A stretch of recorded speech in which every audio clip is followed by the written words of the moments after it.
victim needs to feel safe. The victim needs to feel like their sense of security is still there. How would you do that? You give that person the choice on what to do about it.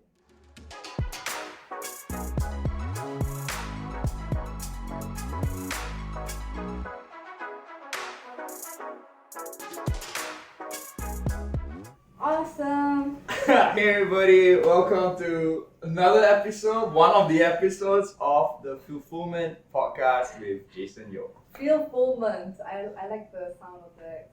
Yeah, could you tell me more about what Fill-Fullment is actually? I will. But before that, I just want to introduce everybody Okay. to Devika. Cue sound. Yeah. So I met Devika at none other than TEDx. Yeah, TEDx right? Youth Singapore event. It was an initiative for us. Have you got a chance to tell them about TEDx yet? Or Not just yet. not just yet. Do you want to share that? Sure. Okay, yeah. go ahead. So, well, if you haven't already heard of what TED is, the TED Talks, well, the TEDx, a series of talks, a series of speakers, very powerful speakers with very special ideas that they worth sharing, right? Special ideas worth sharing. That's the tagline of what TED Talks is. The TEDx is a smaller version, not a smaller version. It's more independent. Yeah. So what happens, because TED is such a global platform, right? Yeah. You can't possibly have the entire world come together at one place. Yeah. So instead, we make TED available everywhere. Yeah. By making it an independent organization in the name of TEDx. So TEDx Singapore is conducted by licensed independent people in Singapore organizing this TED event independently. But even then, it doesn't mean that it's not under TED. It still is, because our videos are currently going through an entire vetting process. Yes, that's right. Right, because of the TED brand. And so it was a youth-run program, all organized by youths, and they were just under the guidance of the official TEDx Singapore team.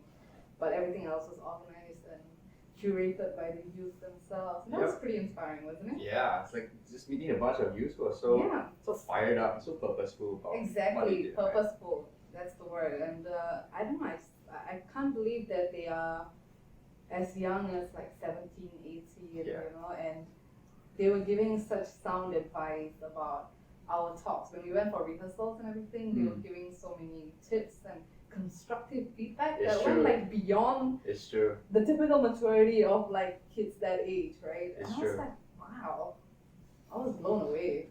Same here. I mean, the feedback that I got was so constructive. Yeah. And so, I took away a lot from the experience. It was just really amazing.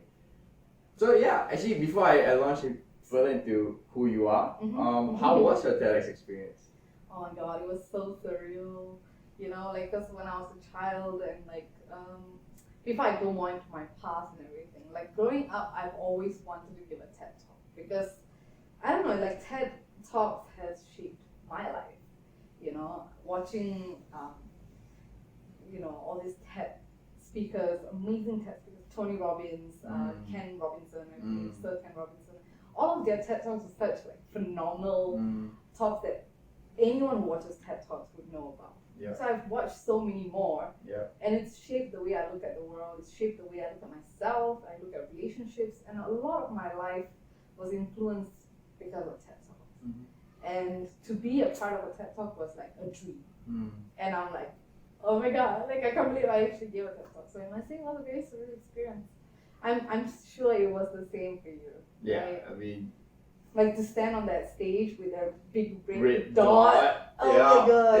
Yeah. It was crazy. It was incredible. It was intense. Yeah.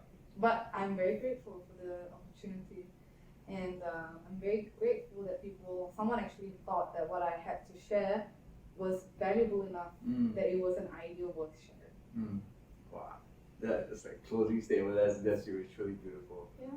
So I met Devika even before the actual TED Talk. We did a salon, which is a mini event that TED did, and just hearing her share how articulate she was, I was just like, wow, she's been through something. That's what I felt. And so hearing a story on stage as well on the TEDx itself, I think I was really blown away at how you really, I believe, living the filled food life. Is that how I say it? Filled food life. Yeah. It doesn't make sense. I'm But happy to yes. think so. Like I'm still like quite. I would say that it's a journey, isn't it? Yes. Like being filled. And Yes. it's definitely a journey. It's not something that we just achieve one day and boom, we're done with life, right? It's a constant, like life will push you through more and more experiences. Sometimes it's not in your favor, sometimes it is. But it's all a journey to sometimes reconfigure what our purpose is. And it changes from period to period. You know? But the thing is, at the end of the day, we still find that. Yeah. We find that purpose, it drives us. So it changes from period to period, but it doesn't mean that our life just ends there. Yeah. So Devika, why don't you tell the audience like just about yourself, a little bit about yourself in a few sentences. In a few sentences, how's that possible? Oh my god. No, I'm kidding. I am 25 years old. I'm a MediaCorp artist. Specifically speaking, I'm from Vasantham, so I represent the Tamil channel from the local media. And I'm also an advocate for sexual violence awareness and mental health awareness, actually. Yeah. So that's just Teeny bit, right? teeny bit, yeah. Definitely follow her. I will leave the details after the show, right? Yeah. But so the question now I have is, who was Devika? Who was Devika? Devika was actually a timid little girl. I used to be someone who thought I was okay. There's so many used to be of me. You know what I mean? Like there were so many faces of me. There was a part of me that was, when I was way younger, I was very apologetic of who I was. Like I was very sorry for existing. I was very sorry for being a burden to a lot of people in my life, because I believed that what happened to me was somehow my fault. And then I was, somehow from that I had some kind of burst of energy and I became very confident. I became very like, I go-getter kind of thing, you know, like, but even then, that was just like the facade, you know, on the outside, that's what I appeared to be, confident. I got it all, like did everything very easily. I could do anything that I put my mind into. But internally, there was still so many like issues that the people outside couldn't see. So I was just putting up a very good facade. So I would say Devika used to be a mask. Yeah, but now it's not the case. Now I've revealed who I am behind the mask, and it's not very different from the mask either. Like it's merged, you know, it's merged somehow. But now I allow the things inside, the issues, to be shown as well. Like I allow my vulnerability to be shown. I don't see it as something to be ashamed of anymore. Did something happen for this merging to happen? I guess there's not really like one singular incident that's happened. I would say the best thing that happened that's allowed for this merger to take place would be therapy. Like I finally seeked professional help from my therapist when I was 23, and that was only 2 years ago. So even then, I cannot say that I've got it all figured out now. It's not, you know. It's a journey that requires me to constantly look within, constantly identify any toxic, self-sabotaging patterns. I have to identify these things, and I have to unlearn them, and I have to rewrite my impulses and stuff like that. And it's quite some work, but it's allowed me to be okay with my not so lovable parts. Wow. Is it still a process? You mentioned like it's still a process that goes on through. Absolutely. There are days when I really don't like who I am. But it's because the parts that are unlovable, right? The parts that we look at as like less than ideal is just magnified because of some instance, some situation happened and you did something that you're not proud of, and that part is magnified, and you don't see all the other parts of yourself that's accomplished, that's, you know, hardworking, efficient, like all the positive things. You don't see it anymore, just momentarily, because this part is like enlarged now. Those are also the days when you have to be extremely kind to yourself. You must understand that, hey, this is also a part of me, and it requires love, it requires kindness, it requires understanding, so that we can work on this. It's not like a terrible part of me, it's just a part that needs some work, you know. So I think we haven't really talked about what happened. Yeah. So maybe some of the audience may be a bit lost right now, Yeah. although they're saying like, oh, this is something very meaningful, very powerful about people going through, a lot of self-blaming, a lot of self-shaming even, Shame, yeah. right? So, yeah, if it's okay, would you be able to share with our audience? I don't mind at all. I mean, I was 7 years old when I was abused by a family friend. So he was someone who was trusted by both my parents. They were both working at the time. I have, just to give you a little backstory or like a context on my family situation. My older sister, me, my younger sisters, 3 of us, all girls. Parents are from India. They moved here when I was less than 1, I think. Very soon after I was born, we moved here and we've been here ever since. And you can imagine what it's like for an immigrant family, and especially my immigrant parents, coming here looking for a better future for their kids. Of course, they understood the struggles of being a foreign worker here, of being a foreign family here. So when they met someone who was also foreign, who belonged to our race, they were quite supportive of that person. They wanted to like help out in whatever ways they could, because my parents were really like big advocates of kindness. Yeah, and we gave this man a chance to stay with us from time to time, gave him food, and he even interacted with all of us. But at that point, both my parents were working, and a lot of times I would be alone at home with him. And that's when he started like making advancements on me. He was very gradual about it. So initially he would hug me, he would kiss me on the cheek in front of my parents. My parents didn't really like say much about it because this is just like very generic form of affection that anyone would show. And so he kind of used that as leverage to later on increase the severity of his abuse. Yeah, so he started to like, I'm not going to go into much details of the abuse itself, but he did gradually abuse me sexually. And I must say that it was confusing for me as a child because I didn't know what was happening. I have no understanding that what he is doing is wrong. Because of the fact that I'm very young, first of all. Secondly, it's very rare that Indian parents, or Asian parents for that matter, talk to kids about body boundaries or molestation. Like, they don't talk about these things. So I was also quite unaware of like the gravity of what he was doing to me.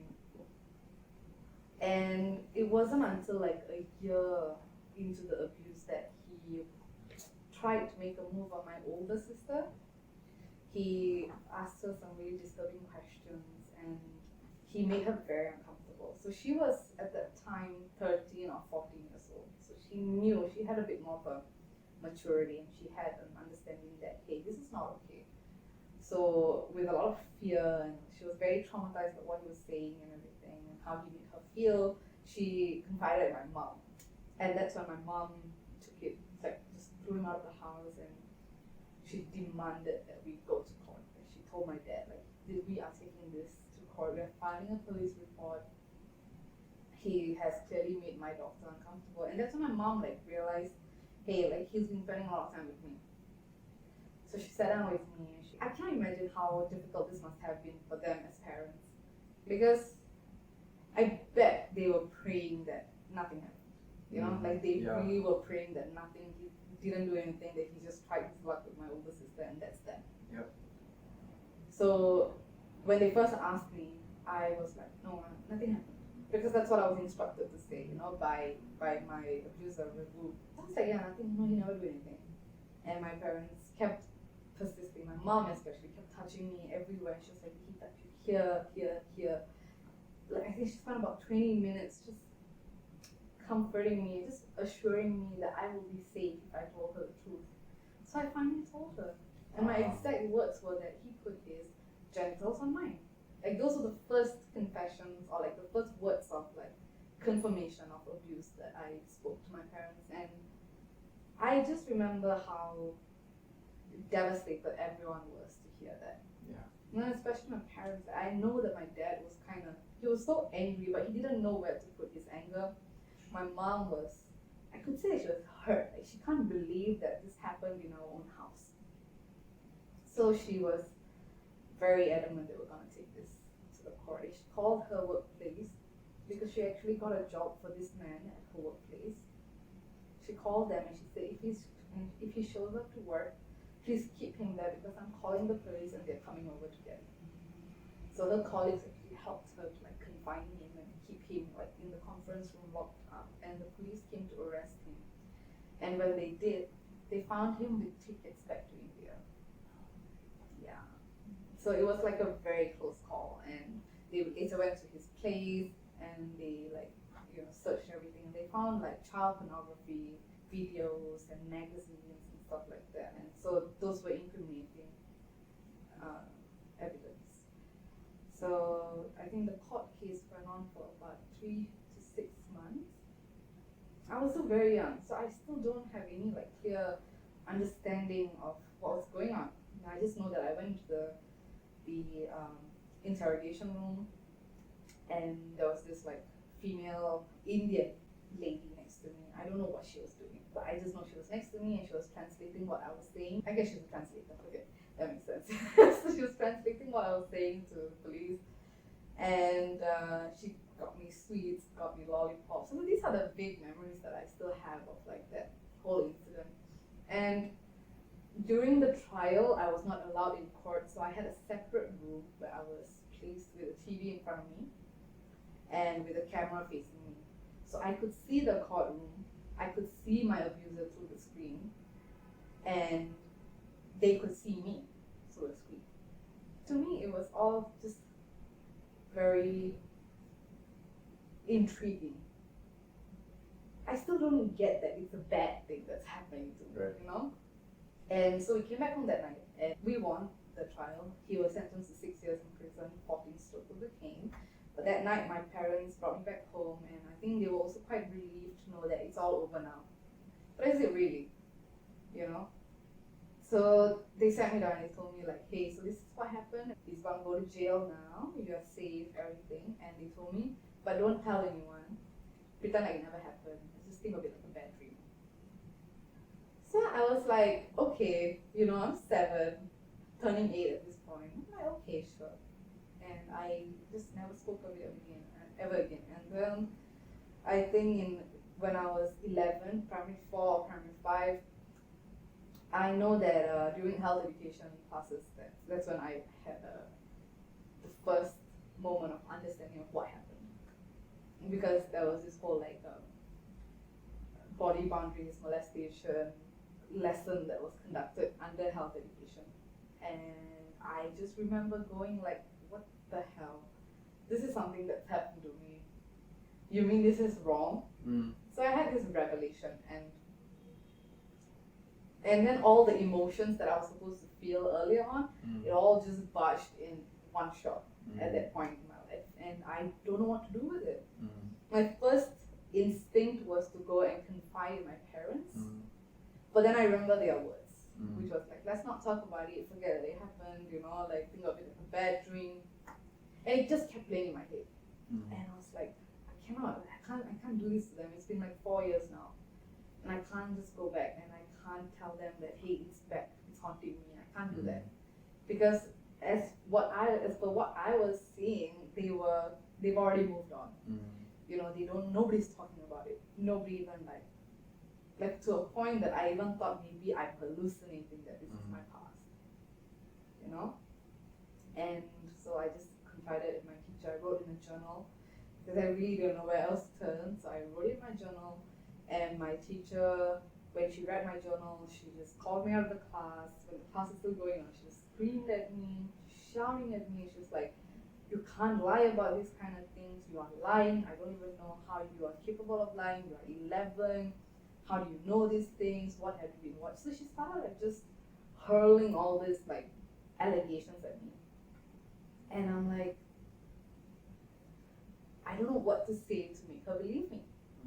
I'm like, to me, it's like I'm just writing this in my journal because I don't know who else to turn to. And she just said that, okay, if this is real, because you wrote here that you can't tell your parents, I'm going to call your parents. I'm going to tell your parents. Because if it's real, I'm sure your parents should be notified of this. And I was like, please don't. Because I really don't want to like bring this upon them. I really don't want to bring up the past again. I don't want them to go through I know how much they suffered during the trial and everything. And I just don't want to do it to them again. It sounds really like there's so much injustice. It felt like that. You know, it's just, okay, there's nothing more disempowering than when you don't believe a victim. Right. You know, and I'm like 11. How am I capable of lying when I don't even know what's happening to me, you know? I just wished she just listened. You know, I just wished she maybe like spoke to a counselor. But then again, I understand that back then it just, nobody was really trained on how to deal with situations like this. What advice would you give like parents and maybe educators, teachers listening to this episode? Wow, I have so many. I would say believe. The first step is to just believe. Just know that if a person is confiding in you, right, it's because it takes a lot to tell someone that something has happened to them. Especially something like sexual abuse, because something that can be incriminating someone else. You know, and first of all, to explain what has happened to someone, it requires them to revisit their trauma. So they must have gone through like a million processes in their head before they decided to confide in you. So when they confide in you, don't just assume that they are lying. Listen to them. Tell them like, hey, thanks for like sharing this with me. Thanks for trusting me to share. I can't imagine how difficult this must have been for you to open up about. But I'm listening. I'm listening, and then after you share what you have to share, if you want help, then we can look at what your options are. I think the mistake that a lot of educators or adults tend to do is that upon a child, by law, if a child comes up to you to tell you that something like this, a sexual abuse, a sexual violence has happened, you are dutifully supposed to report it. Yeah, because the child can't give consent, and a child cannot decide whether to report it or not because they are a minor. Yeah, but in the case that anyone decides to confide in you, especially an adult decides to confide in someone and says that, hey, last night this happened to me at a club, or this happened to me at home, the choice to do something about it is still ultimately theirs. And it's so important as a listener, someone that is being confided in, to support that choice and to empower that choice. Because when sexual violence happens, right, your choice is taken away from you. Someone has decided to violate your choice. Someone has decided on your behalf that your body is going to be at their perusal. That's extremely violating. It's very invasive. It makes you feel like you've lost control of everything in your life. It's the same as like, imagine if someone just took your phone away. And you just feel like there's so many things that was in your phone, like, and how dare someone take that away from you? And just say your phone was given to you by someone, like it's your right to have your phone and not have someone else take it away from you. You know, once they take it away from you, it's like theft. So if someone is stealing your will to consent away, and that's a violation. And when that happens, your choice is already taken away from you. So when they have so much less power as compared to before the incident, if you're going to decide what they're going to do about their violence, you're taking away more power from them.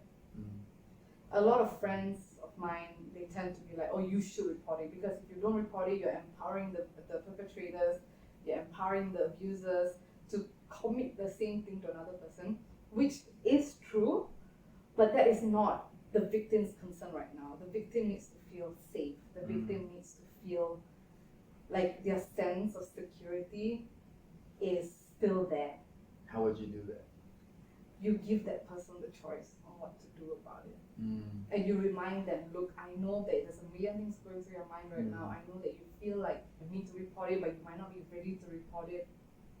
What I can do is that I'm here to listen to you first. I'm just here to support you as a friend. If you don't know what you need to do next, right, that's fine. You can let them know, I don't know how to help you right now.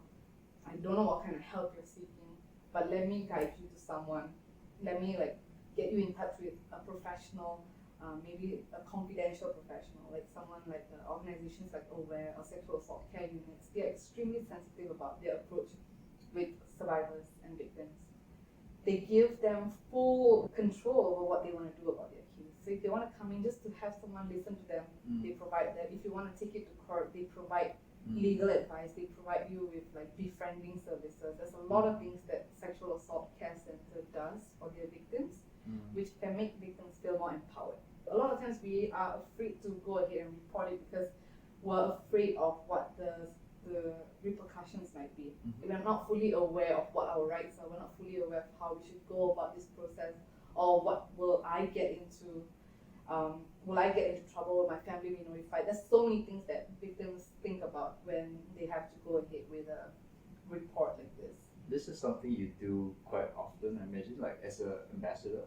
As a spokesperson, yes. Like I know it's very heartbreaking that I receive at least 1 or 2 messages every week. Oh, Just through my social media. wow. And these are not people that I know. They just reach out because they know that I advocate about this and they feel like, hey, maybe this girl can empathize. Maybe this girl won't judge me. Because there is a lot of responsibilities that we tend to put on like victims for what happened to them. But the truth is that nobody asked for this. None of the victims asked for this. None of the victims are responsible for what happened to them. Could they have prevented it? That's not the thing, you know. We can think about a million ways that we could have prevented it, and still someone who might have followed all the rules like could still end up being sexually harassed. We have to start looking at it as like taking the responsibility of putting on victims. We need to take that away and we need to put it on perpetrators, the people who are choosing to impose such power. We need to start putting it on them. Like stop perpetrating, stop like abusing, stop catcalling, stop thinking that you have the right to do something like that to someone else. Stop being entitled to another person's body and personal space. You know, but these are all things that we need to start having discussions about. I think in terms of purpose, what drives you to do this? I would say that for me, there was a point in my life when I thought my life was over. And that point was when I was 11. When my teacher said what she said to me, I really thought that nobody's going to believe me. Because the next available adult beside my family was my teacher, and even she didn't believe me. Does this mean that nobody's going to believe me? You know? And so I kept quiet about it for like a very long time. And I decided that, hey, I'm not going to ever live a normal life because there's nowhere that I can decompress all these thoughts. I can't go to anyone with all these emotions. And this is just going to be what defines me for the rest of my life. Because I've never seen anyone else. I don't know about anyone else who's gone through this. I'm unaware about how prevalent this issue is. So it's very easy for me to feel isolated in that moment. And I felt like I was all alone. I couldn't understand why I should keep living. You know? There's no one like me. There's no one out here who will understand me. When they say that it's so important to be understood, right? It really is. When you feel like nobody understands you, right? It's so lonely, and that loneliness drives you crazy. You know? I couldn't connect with anyone. I felt like nobody could connect with me. And then I read a book about Oprah Winfrey.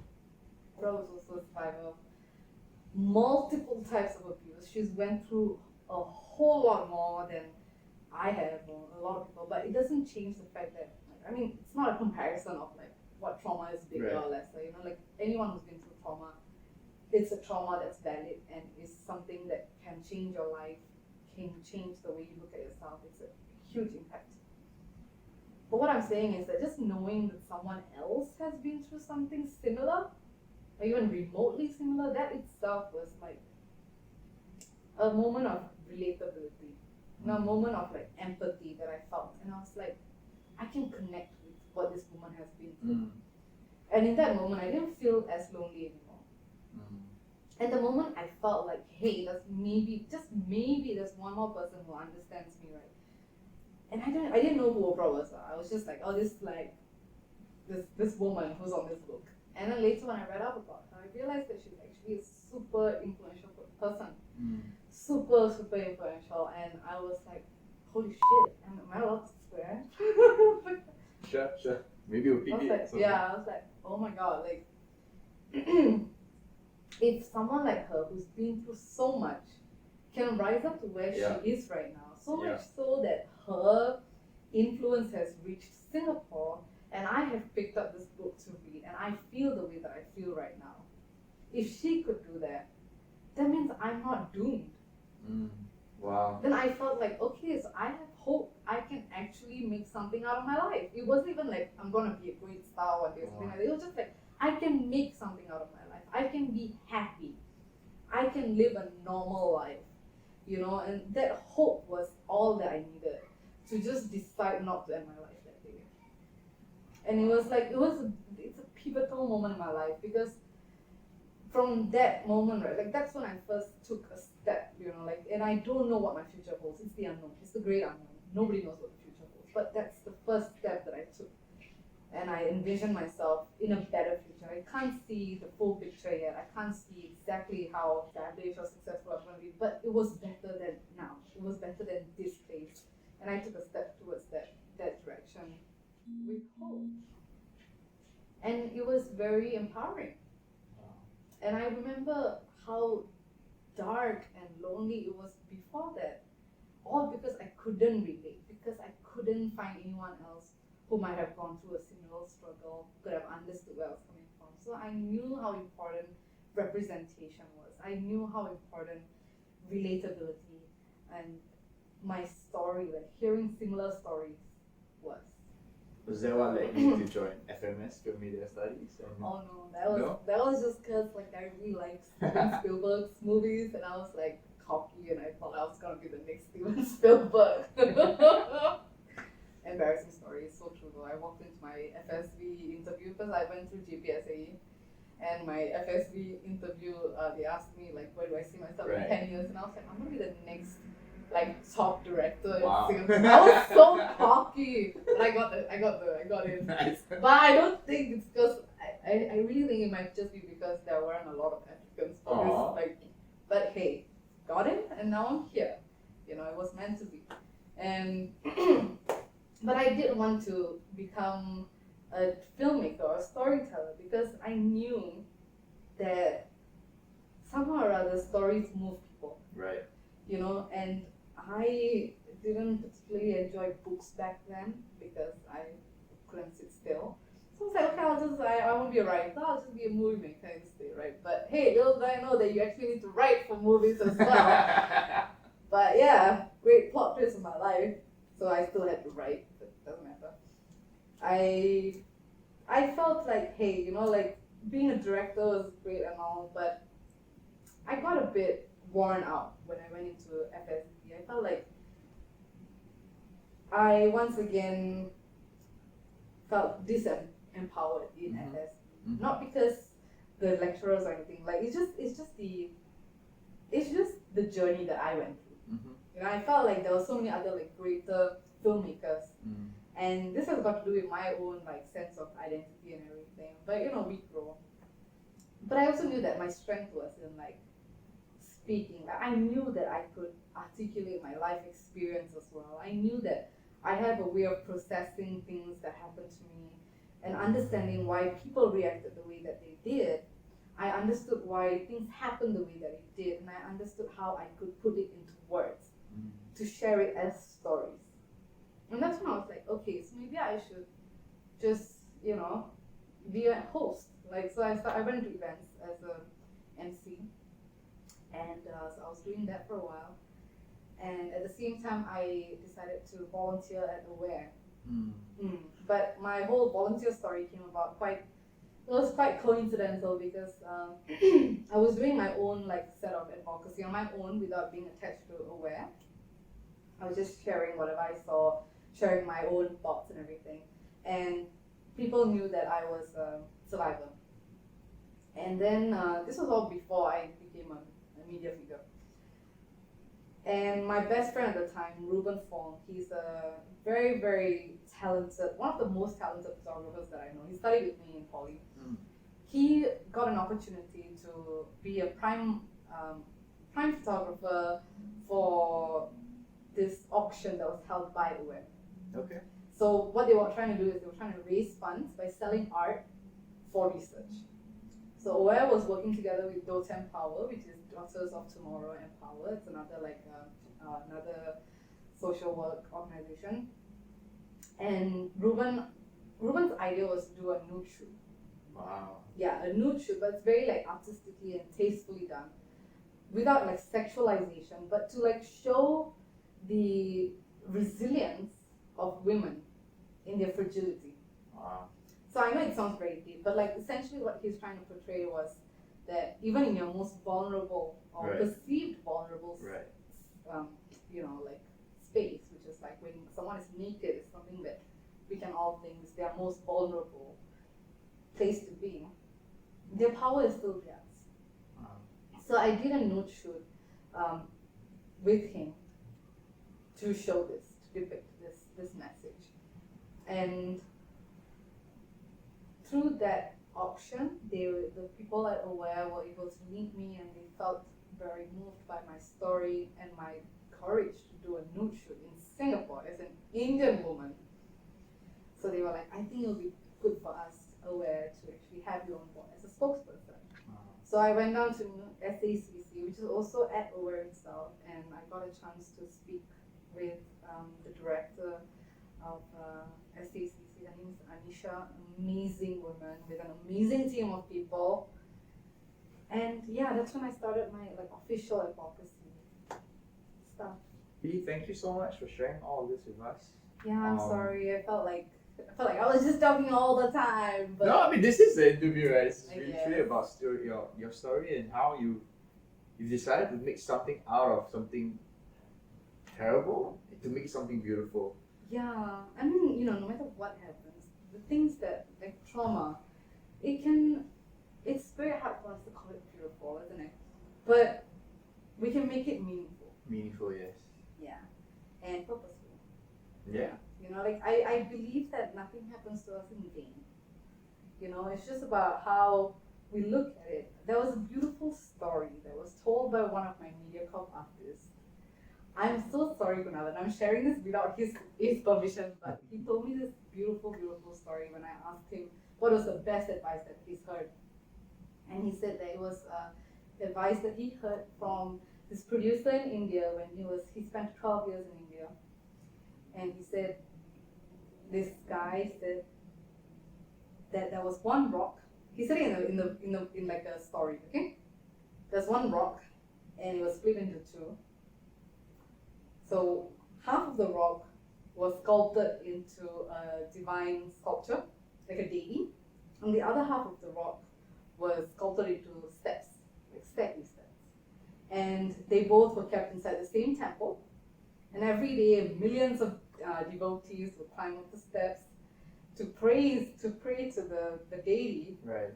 And they're both made out of the same rock. Right. Right? So one day, after like, I don't know, a couple of years, this rock got tired of how, despite being made out of the same rock, these devotees are praying to the deity and not the steps. So the steps was like, God, why is it that why is it you've made me this step that the devotees don't really care much about, but you've made this other part of the rock into the deity. So the God said, it's because when I asked you, how many times can I hit you, sculpt you, you said, please don't hit me too much. Just make me something simple. I just don't want to go through all the pain of being hit. So I made you into what could be simply made into the steps. I made you into steps. And then he said, but the deity, the other half of the rock, said that it doesn't matter. I can take as many hits as I can. Just hit me as many times as you can. But I want to be somewhere that's considered divine, or somewhere that's considered better, my best potential kind of thing. So that's why I went through more vigorous sculpting, more hits, and was sculpted into this beautiful deity that people now worship.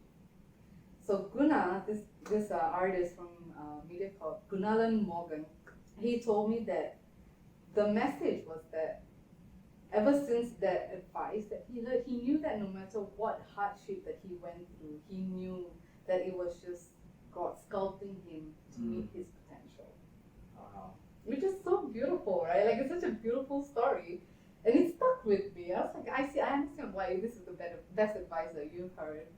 And it's beautiful. I thought I would just share that with you guys. What would you say to your younger self? Oh my God. What would I say to my younger self? What advice would you give your younger self today? I would say be patient with yourself.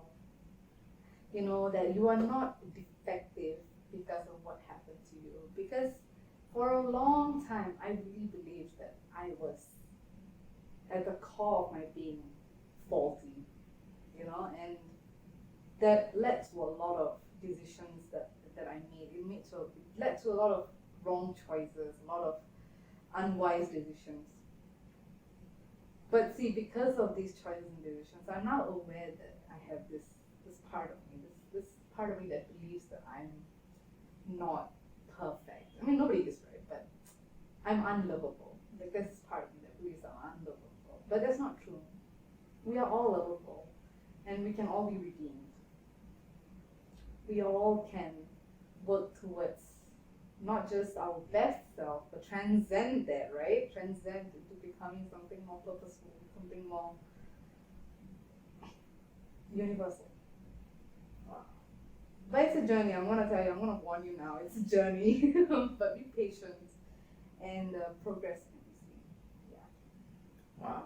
Alright guys, we come to the end of this little chat. I think it was just truly beautiful and truly inspiring. Thank you, Devika, for being who you are. Thank you, Jason, for being who you are as well. So all our details will be in the descriptions. We'll see you next time on the Fill-Fullment podcast. Yeah. Du